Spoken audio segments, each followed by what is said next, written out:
Okay, first of all, we'd like to welcome everybody to our annual Purim Shiur, a Shiur on Inyanim of Purim. Train's coming through. As you hear, the train is stopping right now, letting off a whole bunch more people here. Okay, guys, everybody, you could just try to find seats back here. Yeah. And, all right. I don't have space. Okay, everybody's good. All right. Anything else? Very famous memra about Purim. Chayiv inish levesume beporia ad lo yoda. Probably the most famous thing everybody knows about Purim. Chayiv inish levesume beporia ad lo yoda. Bein or haman lebaruch Mordechai. Person should be should totally not be aware of what's going on, and he should not know the difference between Or Haman and Baruch Mordechai. Knows he should confuse them. So this, if you think about it, this Shiur that we have on Purim, it's actually an absolute pella, the S.S.S. says. That's an unbelievable thing. Think of what we have to do on Purim. It's brought down in Chazal that the day of Purim is a Yom Gadol v'Kadosh Ad Ma'oi. It's an unbelievable day for Purim. What we could accomplish on Purim in Ruchnius, what we could accomplish in things that are Ruchnius on Purim, it's unbelievable. First of all, we know that it's Yom Kippurim, that Purim is compared to Yom HaKippurim, right? They're alike, and then we all know what Yom Kippur is, so Purim is like Yom Kippur.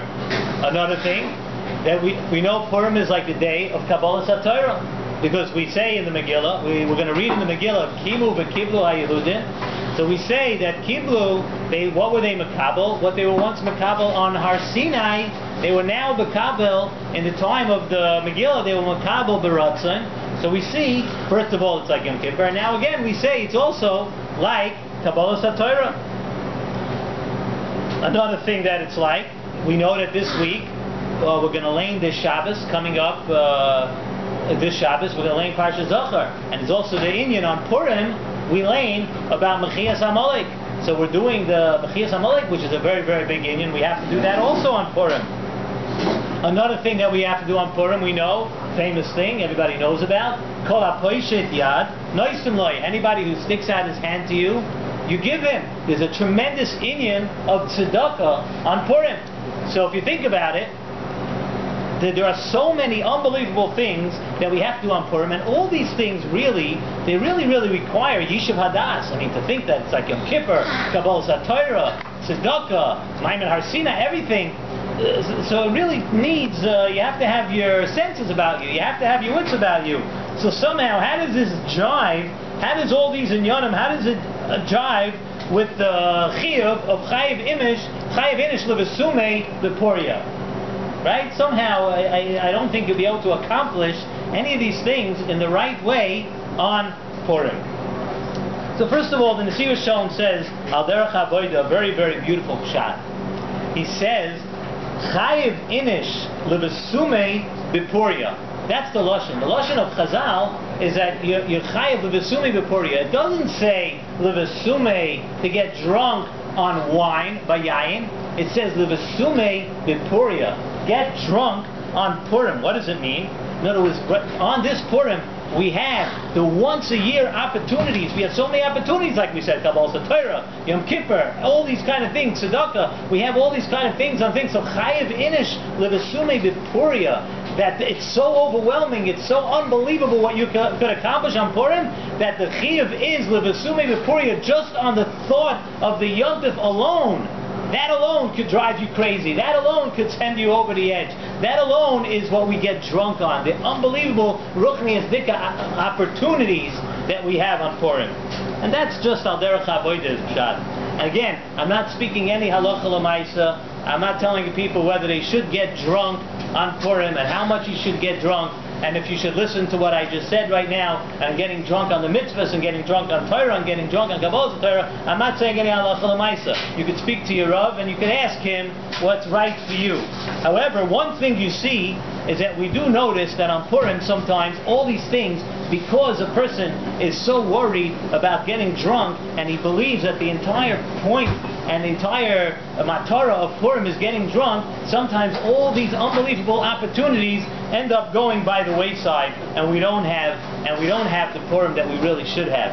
So that's Al Pi Derech Avodah. I just want to say, the Nesiv Shalom talks about a little bit Al Pi Drush, what this could mean, this memra of Chayiv Inish L'Mesume Poria.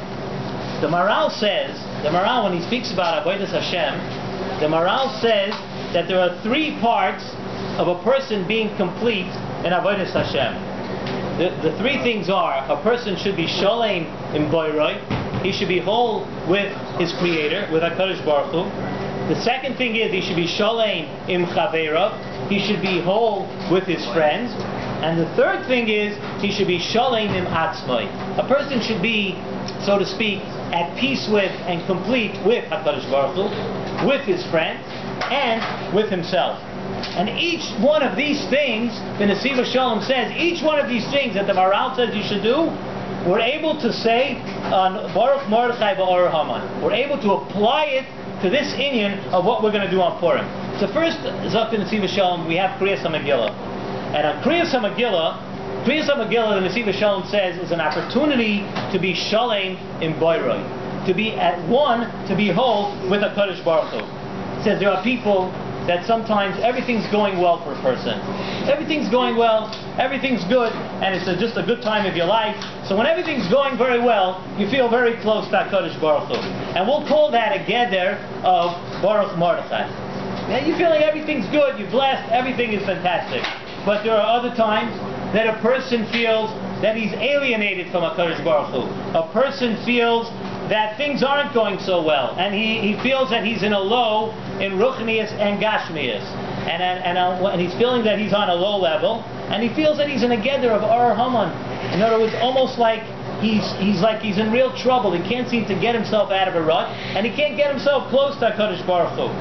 So Zok Nesiv Shalom, Chayiv Inish L'Vesume V'Poria, that you don't know the difference between Baruch Mordechai and Ar Haman. What do we see? He says that we have to make it that you so confuse the matzavim, you're so don't know the difference between. In other words, the person doesn't know the difference between being the times that he's close to HaKadosh Baruch Hu and the times that he's not. He feels that no matter what happens to him in his life, and no matter where he is in his life, he's in a matzav of being close to HaKadosh Baruch Hu.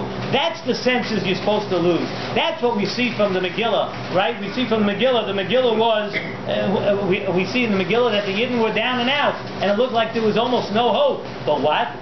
HaKadosh Baruch Hu came to rescue them. HaKadosh Baruch Hu was with them. Good to see you. And that's the Chayiv Inish L'Vesume, and he doesn't know the difference between Ar Haman and Baruch Mordechai. The second thing is Matanos Levyanim Mishlayach Manas. We said that's one of the mitzvahs of Purim, and that is the shleimus of Sholem im Chaveirav. We know that a person's gives tzedakah to people that he knows, people that he doesn't know. He gives tzedakah, but it's an interesting thing. There are times when you see people, people start to choose who you should give tzedakah to, and who's worthy of getting tzedakah from you, and who you should not give tzedakah to. And we see that this person, he's not such a good person. This person has problems. It's interesting. I've told you on numerous occasions, and the Nesiv Shalom has very, very keen insight into people. And when he says that a person, that sometimes you look at a person and you don't really like them and you don't really think they're truthful, and the Nesiv Shalom says these words. He says, because of our own deficiencies, it seems to us that other people have problems. And if you think about it, it usually is that way. You're not so worried about other people unless you yourself have some sort of problem like that. And it's an interesting thing. He says, Chayiv Inish L'Vesume V'Poria. Again, in this inyan also of Sholem im Chaveirav, stop looking at this person is worthy, and this person is good, and this person is bad, and this person is not so good. Chayiv Inish L'Vesume, that you should confuse the people that all year round you think this one is good, bad. Confuse everybody. You have one job. Your one job is to be Sholem im Chaveirav, like the Maral says. Your job is just to totally black everything out. Your job is to love Yidden. Your job is to love every single Yid, no matter where he is. And the final lesson we learn is we said a person has to be, the Maral said, the person has to be Sholem im Atzmai. He has to be Sholem with himself. And this is also represented in one of the mitzvahs of Purim, like we said. It's represented in the mitzvah of Mechias HaMolech. In other words, there are people who, while they're learning, and while they're sitting in the Beis Medrash, and while they're learning Torah, you see for sure, this guy, he's for sure a Ben Torah. He looks like a Ben Torah, he acts like a Ben Torah. But unfortunately, when he goes out to work, when he goes out in the street, and when he does other things and he's not sitting in the Beis Medrash, unfortunately, sometimes his behavior leaves a lot to be desired. And you know that he's not a Ben Torah. When he's in front of a Gemara, yeah, he's a beautiful Ben Torah. But when he goes out, he does things that could be constructive, does things that could be a Chil Hashem, does things that attack a design to Torah. It's not Torah. In other words, your Ruchni is good, but your Gashmius dealings, the things you do outside the Beis Medrash, leave a lot to be desired. So Zaken Ziva Shalom again. The job on Purim is to be that you never have this Amalek in you. You never have this bechina of Amalek, of where you Chas v'Shalom cause a Chil Hashem. You should be chayiv inish lebesume v'puria, and this third matter also, that you should always, that you're not that your Ruchni should be one and your Gashmi should be the other. Everything should be confused and everything should be on the level of your Ruchnius. So now that we understand a little more what Chayiv Inish Levesume V'Puria is that we can get drunk on all these things. There's so much Ruchniistic opportunity on Purim, side between you and your friends, and between HaKadosh Baruch Hu, and all these lessons that we can learn out of Megillah. So again, I just want to repeat, of course, Purim's a day to be very happy. Purim is a day to drink and of course, but Purim is a day that you can't forget that the main point of Purim is to elevate ourselves and all these inyanim of Ruchnias, and to be able to carry a Purim not just in a hangover where the next night and the next day you're vomiting on the floor and you have to be carried out and left on the porch till the next morning. That's not the hangover we're supposed to have Purim. We're supposed to get drunk on Purim from all the wonderful opportunities, and we should all be Zoicha this year to have a safe Purim and a Simchas Purim, and we should be Zoicha to use Purim correctly.